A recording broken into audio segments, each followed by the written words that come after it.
नमस्कार साथियों, ज्ञान गंगा इंस्टीट्यूट में आप तमाम साथियों का स्वागत है।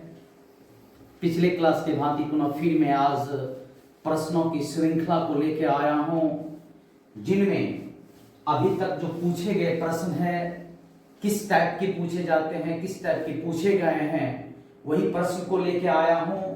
तो आप लोग इस वीडियो को जरूर देखना और अगर ये वीडियो अच्छा लगे तो लाइक करना, कमेंट्स करना, शेयर करना और सब्सक्राइब करना मत भूलना। तो चलिए पहले नंबर क्वेश्चन लेके चलते हैं। क्वेश्चन है, यदि 65 तथा 117 का महत्तम समावर्तक 65m-117 के रूप का है तो m का मान है। ये 2020 में पूछा गया क्वेश्चन है। ऑप्शन में है 1, बी में है 2, सी में है 3 और डी में है 4। क्वेश्चन है कि 65 तथा 117 का महत्तम समावर्तक क्या होगा। तो हम लोग क्या करेंगे, इसमें ट्रिक विधि से लेके चलेंगे। सबसे पहले 65 और 117 का क्या निकालेंगे, एचसीएफ निकालेंगे।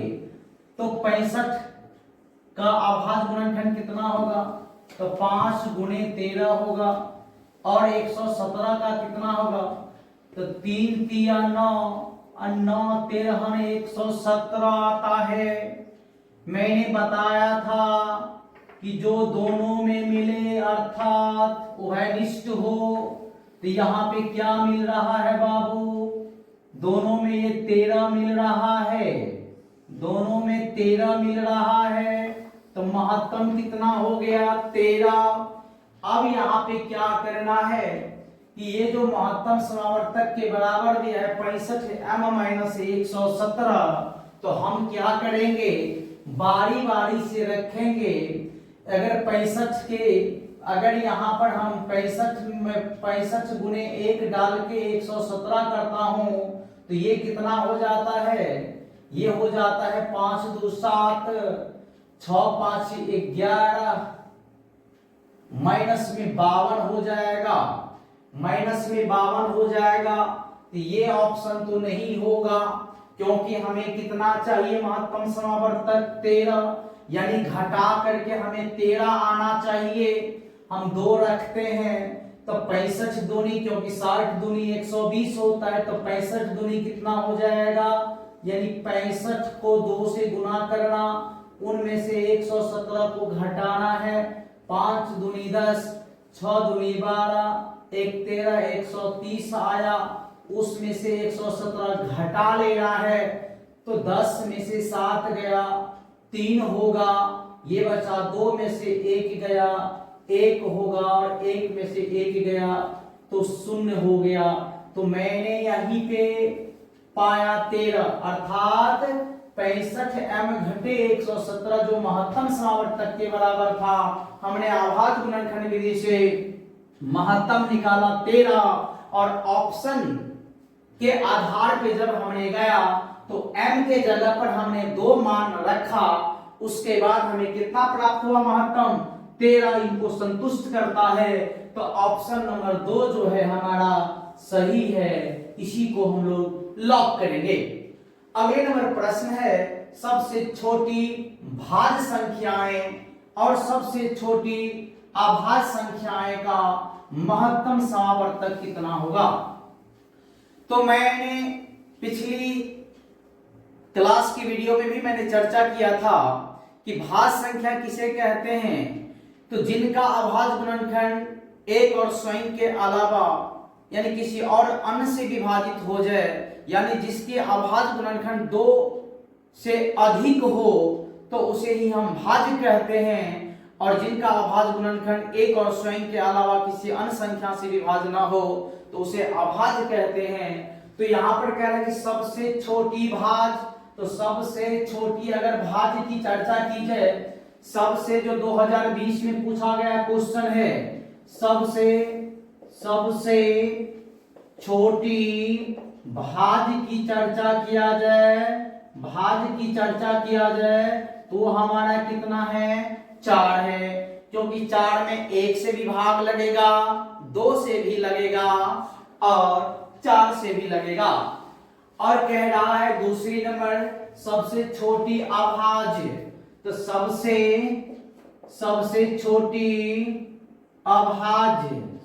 छोटी अभाज्य की बात करेंगे तो कितना हो गया 2। अब क्वेश्चन कह रहा है कि उसका महत्तम समावर्तक क्या होगा। तो महत्तम आप लोगों को पता है विभाजन एल्गोरिथम का भी प्रयोग करते हैं, और विभाजन विधि से डायरेक्ट अगर हम लोग चलते हैं तो हमें सबसे छोटी संख्या कौन सी है 2 है। 2 से 4 में भाग करेंगे 2 दूनी 4, 0 प्राप्त हो गया। तो महत्तम कितनी हुई तो 2 हुआ। तो ऑप्शन नंबर ए 1 है जो गलत है, बी नंबर ऑप्शन हमारा 2 है जो सही है। तीसरे नंबर प्रश्न है कि 96 का अभाज्य गुणनखंड क्या होगा। साथियों ये 2020 में प्रश्न पूछा गया है और इसी टाइप के प्रश्न आते हैं। कह रहा है 96 का अभाज्य गुणनखंड क्या होगा, तो हम लोग 96 का अभाज्य गुणनखंड निकालेंगे। 96 का तो यहां पर सबसे पहले 96 में सबसे छोटी संख्या से भाग करेंगे। 2 से 2 चौका 8, 2 अट्ठे 16, 24 दूनी 48, 2 बारहन 24, 2 छक्के 12, 2 तिया 6। क्या सब आया 2 हमें कितनी प्राप्त हुई 1 2 3 4 5, यानी 2 हमें कितना बार मिला 5 बार मिला, और 3 कितना बार मिला 1 बार मिला। तो हम ऑप्शन में चेक करेंगे 2 4 बार है, 3 2 बार है, ये नहीं आएगा। 2 3 बार है, 3 3 बार है, नहीं आएगा। 2 5 बार है, 3 1 बार है। हमारा ऑप्शन सी नंबर सही है। अगले नंबर क्वेश्चन पे चलते हैं हम लोग। 6 8 एवं 22 का लघुत्तम समावर्तक और महत्तम समावर्तक का अनुपात क्या होगा। 6 8 और 22 का जो ये प्रश्न 2020 में पूछा गया है बोर्ड की परीक्षा में, तो सबसे पहले हम लोग 6 का अभाज्य गुणनखंड निकालेंगे। 2 तिया 6, उसके बाद है 8 का अभाज्य गुणनखंड होगा 2 दूनी 4, दूनी 8, 22 का निकालेंगे 2 11 22।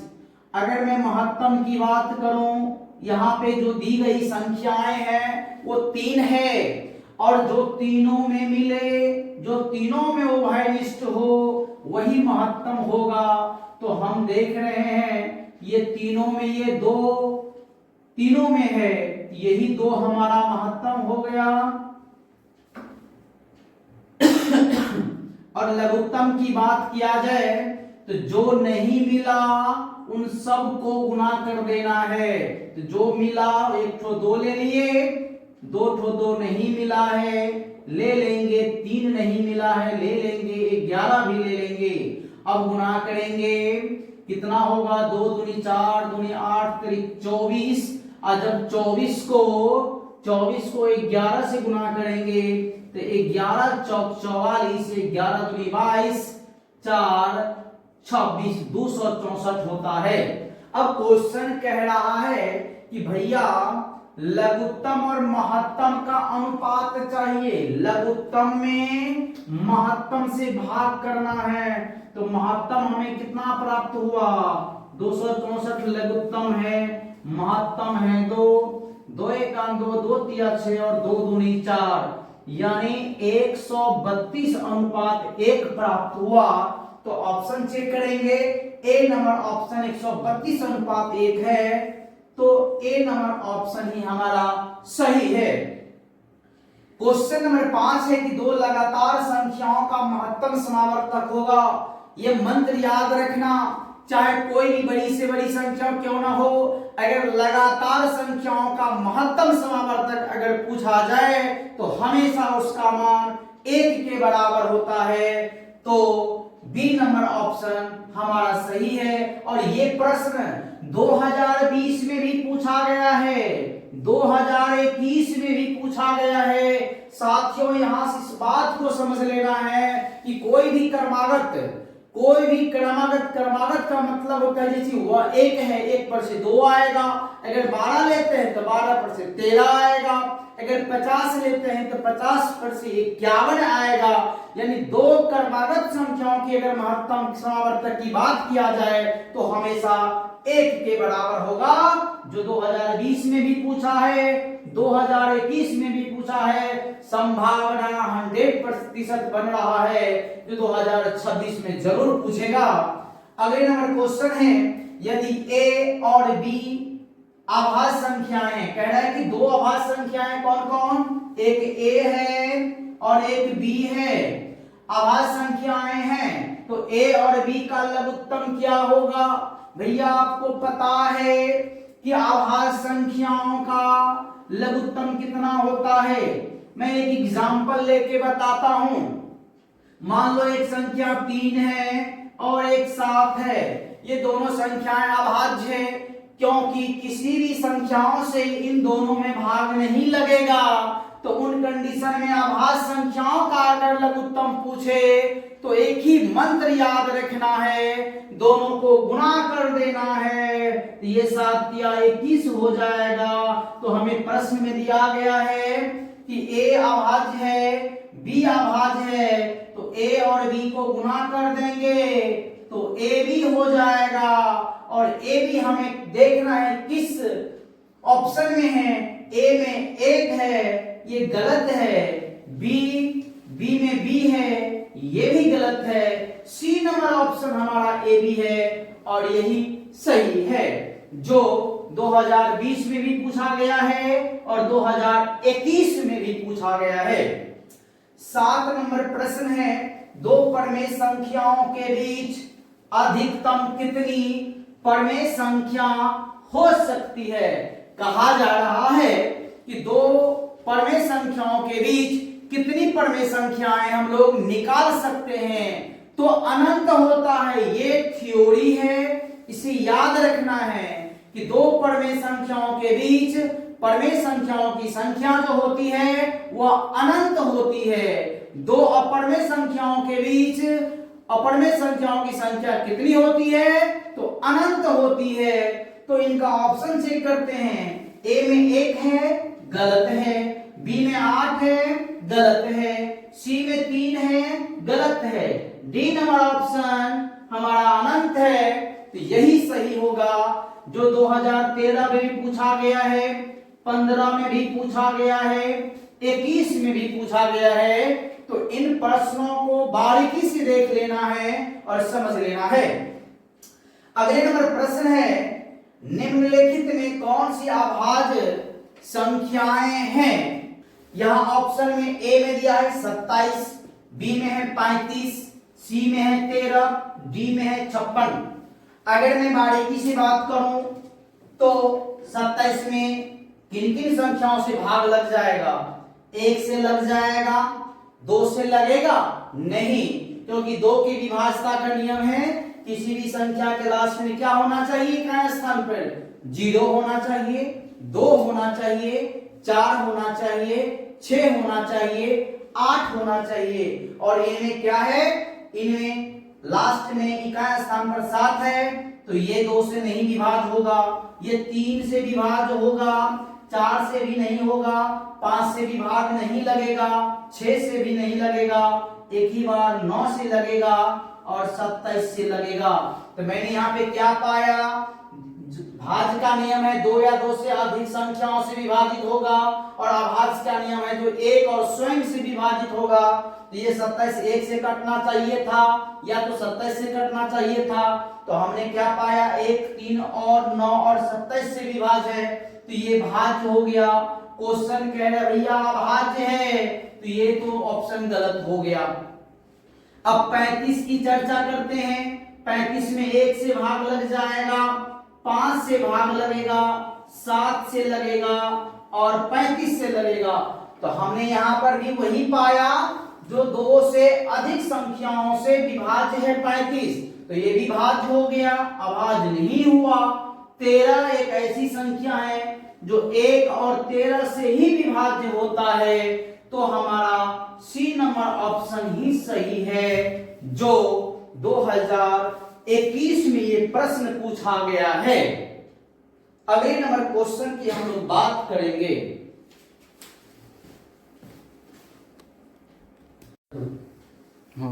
अगले नंबर प्रश्न के बारे में बात करेंगे। क्वेश्चन नंबर 9 है, दो संख्याओं का गुणनफल 2166 है एवं उनका महत्तम समावर्तक 19 है, तो उनका लघुत्तम समावर्तक होगा। ये 2021 में पूछा गया प्रश्न है। कह रहा है कि दो संख्याओं का जो गुणनफल होता है गुणा करके, वो हमें दिया गया है कितना, 2166। महत्तम समावर्तक दिया गया है कितना, 19 दिया है। तो पूछ रहा है लघुत्तम समावर्तक। तो लघुत्तम समावर्तक फॉर्मूला होता है साथियों, आपको पता होगा, लघुत्तम समावर्तक बराबर होता है दो संख्याओं की गुणनफल, दो संख्याओं का गुणनफल बटा महत्तम समावर्तक। तो दो संख्याओं का गुणनफल हमारा कितना है, 2166 है, और महत्तम हमारा कितना है, 19 है। क्योंकि यहां पर ट्रिक की बात करेंगे तो हमें विस्तार से कोई लेना देना नहीं है। यहां 19 से भाग करेंगे, 19 से जब भाग करेंगे तो एक मर्तबे लगेगा, 19 से 21 में भागा, बचेगा 266 हो जाता है। तो हम लोग डायरेक्ट नहीं हो पाएगा, तो हम लोग भाग कर लेंगे। क्या कर लेंगे, भाग कर लेंगे, और यहां पर दो मर्तबे लगे, फिर एक मर्तबे लगेगा, और एक मर्तबे ही लगेगा। 9 7 16 कट गया, 19 चौक 76, यानी कितना मर्तबे लगा, यानी 114 मर्तबे लगा। कितना मर्तबे लगा, 114 मर्तबे कटा। तो ऑप्शन में चेक करेंगे हम, ए 38 है, नहीं है, बी में 57 है, नहीं है, सी नंबर ऑप्शन हमारा 114 है, उसको हम लोग लॉक करेंगे। अगले नंबर प्रश्न के बारे में बात करते हैं। 10 नंबर क्वेश्चन है, ए बराबर दिया हुआ है 2 के पावर 3 गुने 3 गुने 5, और बी बराबर दिया है 2 के पावर 4 गुने 5 गुने 7। तब लघुत्तम समावर्तक ए और बी का कह रहा है। घबराना नहीं है, यहां पे हमें लिखना है ए बराबर दिया हुआ है 2 के पावर 3 गुना 5, बी बराबर दिया हुआ है, ये ए बराबर है, बी बराबर है 2 के पावर 4 गुना 5 गुना है ये 7 कह रहा है लघुत्तम समावर्तक। बहुत हल्का प्रश्न है, सिर्फ समझना है आपको। दोनों में क्या समूहानिष्ठ बन रहा है, यहां 2 है कितना बार, 3 बार, यहां 2 है 4 बार, तो मिला हमें 3 बार, तो 2 हमको कितना बार लेना है, 3 बार तो लेना ही है, 3 बार तो लेना ही है।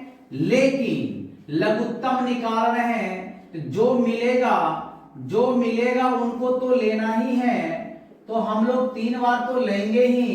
और यहां पर एक्स्ट्रा एक 2 बच गया, तो ये भी 2 ले लेंगे। कहने का मेरा तात्पर्य हुआ कि जो छोटी 2 के पावर रहता है उनको छोड़ के जो 2 की बड़ी पावर वाला है वो ले लेंगे, यानी 2 4 बार ले लेंगे। दूसरी बात है 3, ए के आवाज गुणनखंड में 3 है, बी के आवाज गुणनखंड में नहीं है, तो 3 भी ले लेंगे। और दोनों में देख रहे हैं 5 मिल रहा है, तो एक 5 ले लेंगे और 7 ले लेंगे। गुणा करेंगे 2 दूनी 4 दूनी 8 दूनी 16 तिया हो गया 48, और 7 पंचे हो गया 35। अब हम लोग क्या करेंगे, 48 और 35 का गुणा करेंगे, 8 पंचे 40, 5 चौक 20, 8 त्रिक 24, तो 44 और 4 48, हासिल 4 4 तिया 12 और 4 हो गया 16, यानी कितना हुआ 1680। अब हम लोग ऑप्शन में चेक करेंगे, ए नंबर हमारा ऑप्शन है 40, बी नंबर ऑप्शन है 560, सी नंबर ऑप्शन है 120। तो ए भी हमारा गलत है, बी भी हमारा गलत है, सी भी हमारा गलत है, डी नंबर ऑप्शन है हमारा 1680 हमारा सही है। अगले नंबर प्रश्न की ओर चलेंगे। कह रहे कि 144 के अभाज्य गुणनखंड में 2 का घातांक पूछ रहा है, तो हम लोग क्या करेंगे, 144 का अभाज्य गुणनखंड करेंगे। 144 का क्या करेंगे, 144 का अभाज्य गुणनखंड करेंगे।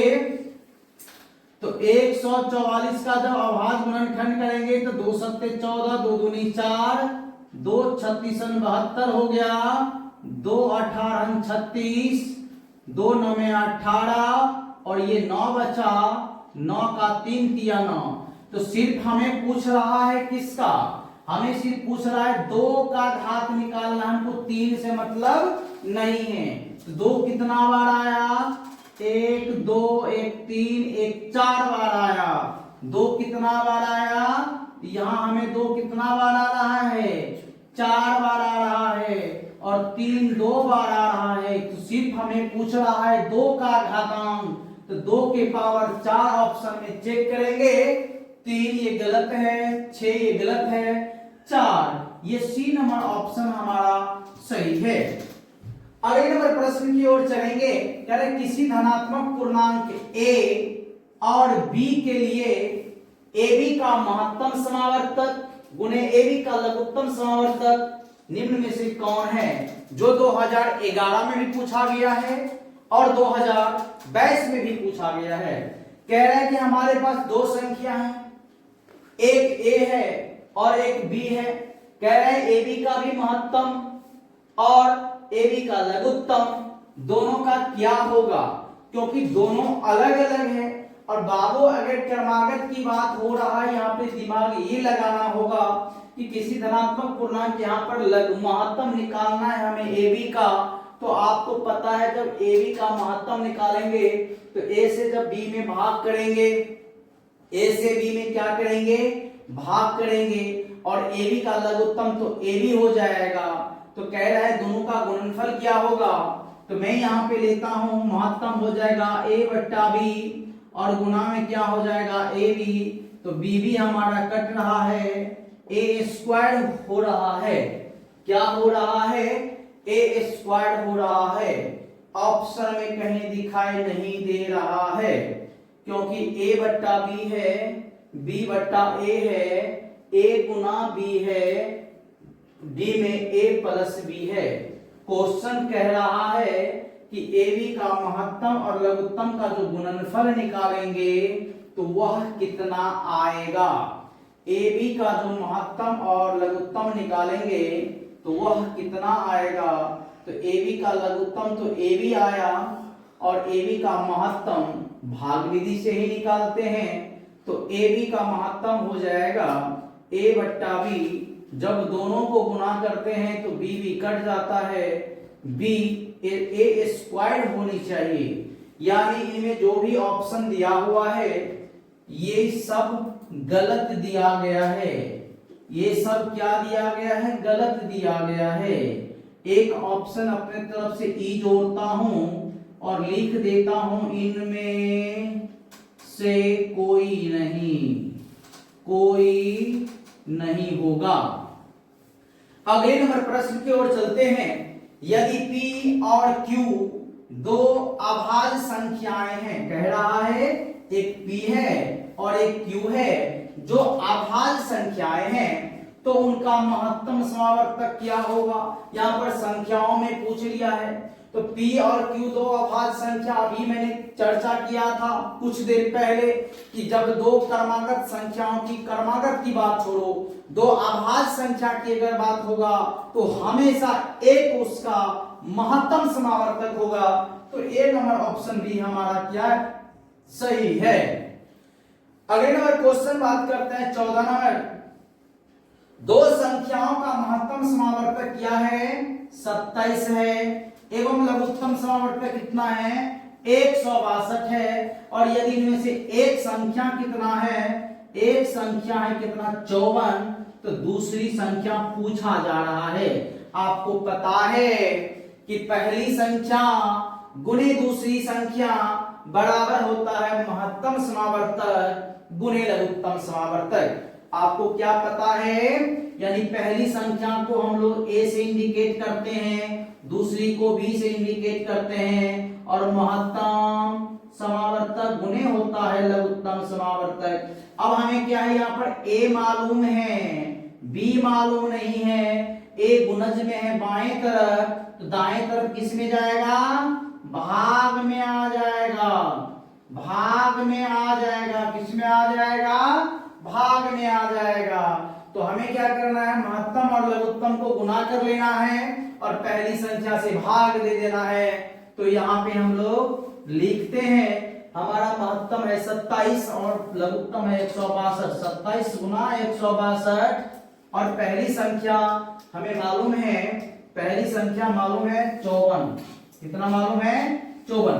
27 से 54 में भाग दो, 27 से 1 27, 27 दूनी 54, और 2 से 162 को काटना है, 2 8 16, 2 1 2, कितना आया बाबू, 81 आया, कितना आया, तो ए में 36 है, ऑप्शन गलत है, बी में 45 है, ऑप्शन गलत है, सी में 9 है, ऑप्शन गलत है, डी नंबर ऑप्शन को लॉक किया जाए, 81 है जो सही है। अब हम लोग बातचीत करेंगे अगले नंबर क्वेश्चन, दो संख्याओं का गुणनफल, जब दो संख्याओं यानी ए और बी को जब गुणा करते हैं तो उनका गुणनफल प्राप्त होता है 8670, 8670। उसका महत्तम समावर्तक दिया है 17, महत्तम समावर्तक दिया है 17, और कह रहा है भैया लघुत्तम मालूम नहीं है, तो करना क्या, उस गुणनफल में महत्तम से भाग कर देना है। क्या करना है, लघुत्तम निकालना है, तो लघुत्तम निकालना है तो महत्तम से भाग कर देना है, 8670 में भाग करना है 17 से। अब 17 पंचे होता है 85, 5 मर्तबे 1 17, 17 17, 510 मर्तबे कटता है, तो ऑप्शन चेक करेंगे, ए 102 है, गलत है, बी 85 है, गलत है, सी 107 है, गलत है, डी नंबर हमारा ऑप्शन है 510, ये हमारा सही है, जो प्रश्न 2020 में भी पूछा गया है और 2023 में भी पूछा गया है।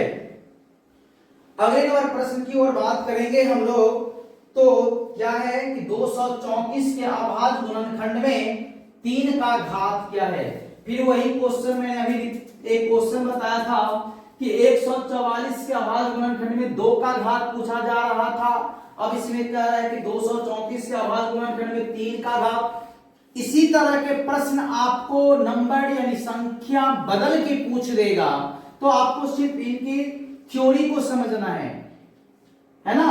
अगर इनका अभाज्य गुणनखंड निकालेंगे 234 का, 234 का अभाज्य गुणनखंड हमारा कितना होगा, 234 का अभाज्य गुणनखंड निकालेंगे, 2 1 2, 2 1 2, 2 7 14, और 3 से लगेगा, 3 से लगेगा, 3 तिया 9, 2 27, 3 9 में 27, और 13 तिया 39, तो हमें 2 बार ही 3 प्राप्त हुआ। 3 हमें कितना बार प्राप्त हुआ, 2 बार। ऑप्शन ए 3 है, गलत है, बी 4 है, गलत है, सी नंबर ऑप्शन हमारा क्या है, सही है, क्योंकि जब 234 का अभाज्य गुणनखंड निकालते हैं तो 3 2 बार आता है, कितना बार आता है, 3 2 बार आता है, और यही हमारा सही हुआ। अगले नंबर प्रश्न की ओर बात करेंगे, अगले नंबर प्रश्न की ओर चलते हैं हम लोग। क्वेश्चन नंबर हमारा 17 है, यदि a बराबर 2 के पावर 3 गुना 3 है, b बराबर 2 गुना 3 है, और c बराबर 3 के पावर n गुना 5 है, तथा a b c का एलसीएम बराबर दिया हुआ है 2 के पावर 3, 3 के पावर 2 और 5 के पावर कुछ नहीं है, तो मान लो 1 है, n का मान पूछ रहा है। बहुत हल्का प्रश्न है, 2023 में ये पूछा गया है, सिर्फ आप थोड़ा ध्यान यहां पे रखिएगा। कह रहा है a बराबर जो था 2 3 बार है, 3 1 बार है, बी जो है 2 एक बार है, 3 एक बार है, और सी बराबर जो है वो 3 कितना बार है मालूम नहीं है, और यहां 5 है। अब यहां क्या देखना है, हमें बाकी से मतलब नहीं है। यहां 3 एक बार है, यहां 3 एक बार है, और यहां 3 n बार है, और यहां देख रहे हैं 3 कितना बार लिया गया है, 2 बार लिया गया है। इसका मतलब ही यहां पर बनता है कि 3 कितना बार होगा, 3 कितना बार होगा। इन बात को समझना जरूरी है।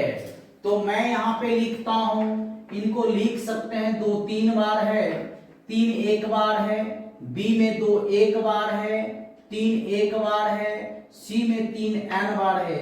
अगर मैं एलसीएम इनका निकाल लूं तो इनका एलसीएम दिया है 3 2 बार है। कितना दिया है, 2 3 बार है, 3 2 बार है, और 5 एक बार है।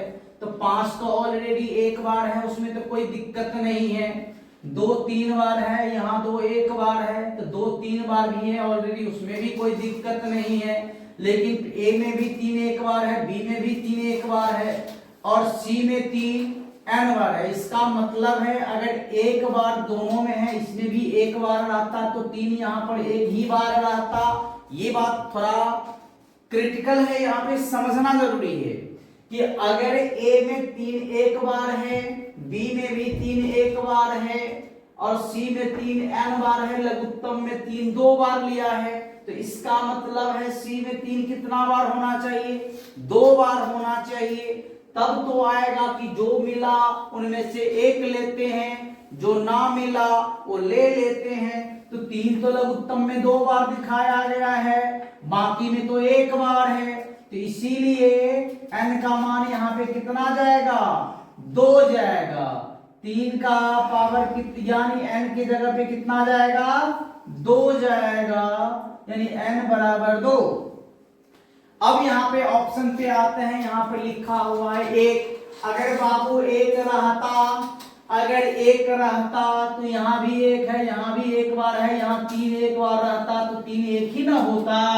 तो यहाँ तो ऑलरेडी ये गलत है।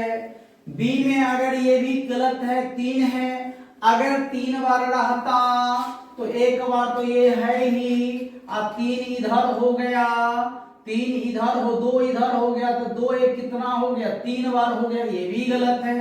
अगर सी में कह रहा है 4 बार होगा, सी में कह रहा है 4 बार होगा, सी में कह रहा है 4 बार होगा, तो ये 4 बार हो ही नहीं सकता।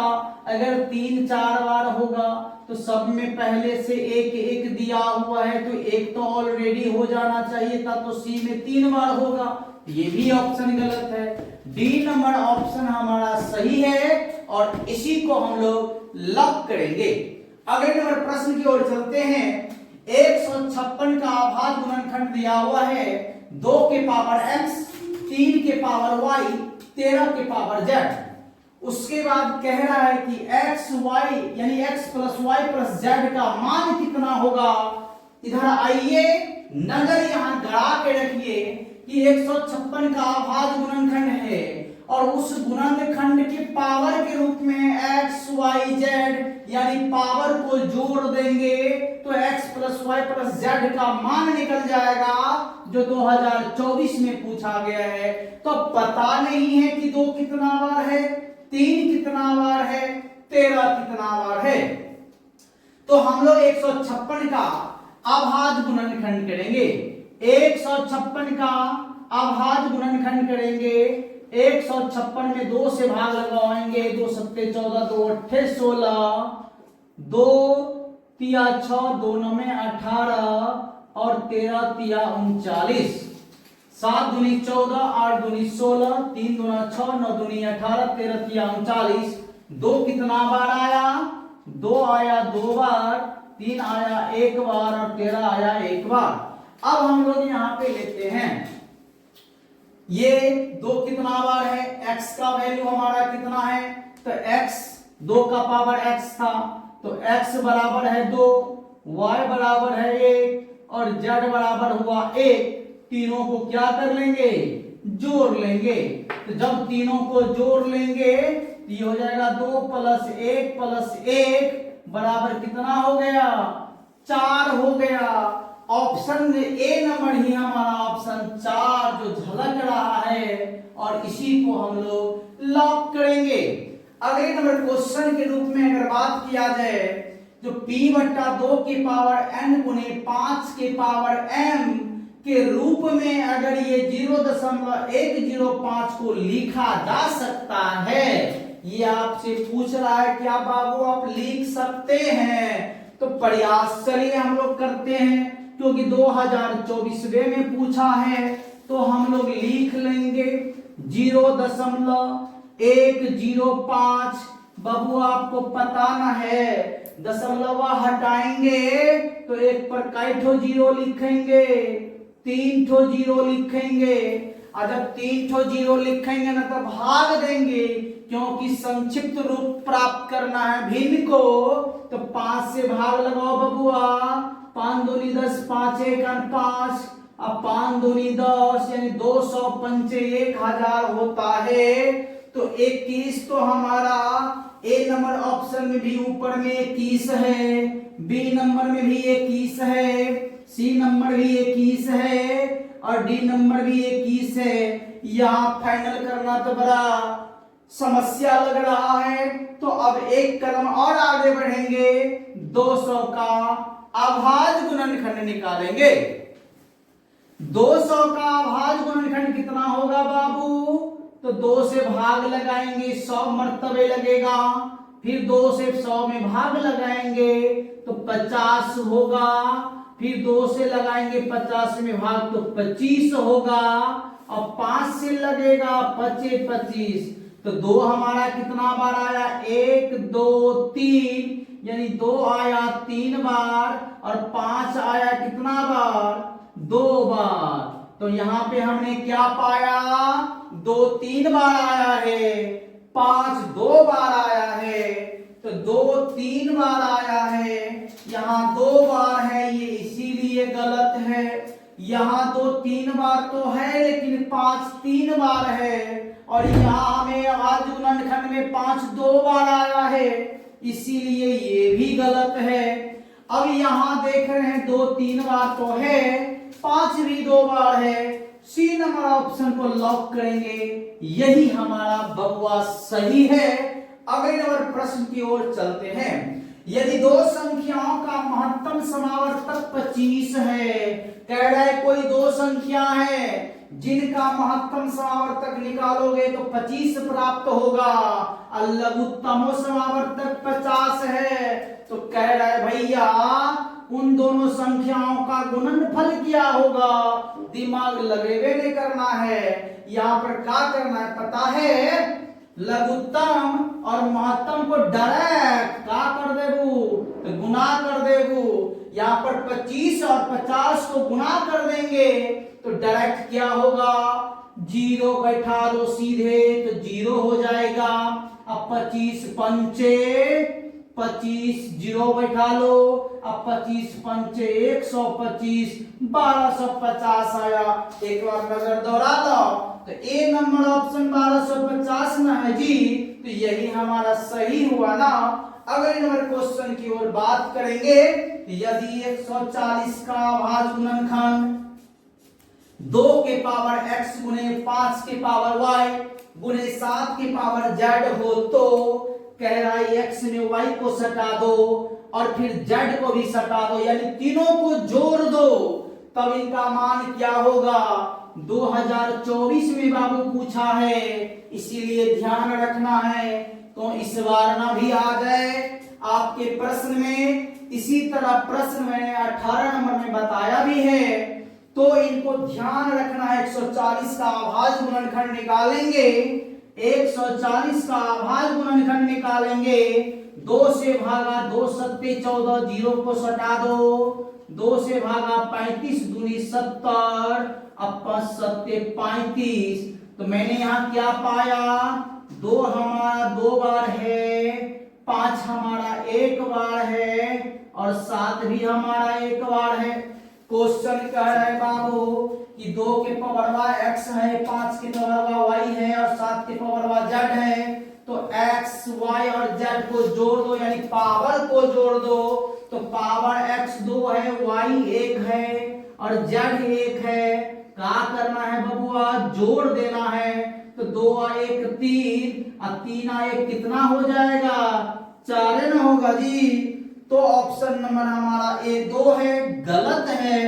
बी नंबर ऑप्शन हमारा 4 है जो सही है। अगर ये वीडियो आप लोगों को अच्छा लगे, बहुत सुंदर लगे, तो मैं आपसे वादा करता हूं कि आपके एग्जाम में जो पूछे जाने वाले प्रश्न हैं, हूबहू प्रश्न को मैं लेके आप लोगों के बीच में आऊंगा। अगर अच्छा लगे तो वीडियो को लाइक कर दीजिएगा, थोड़ा एक बार कष्ट करके सब्सक्राइब कर दीजिएगा और शेयर कर दीजिएगा। जय हिंद, जय भारत।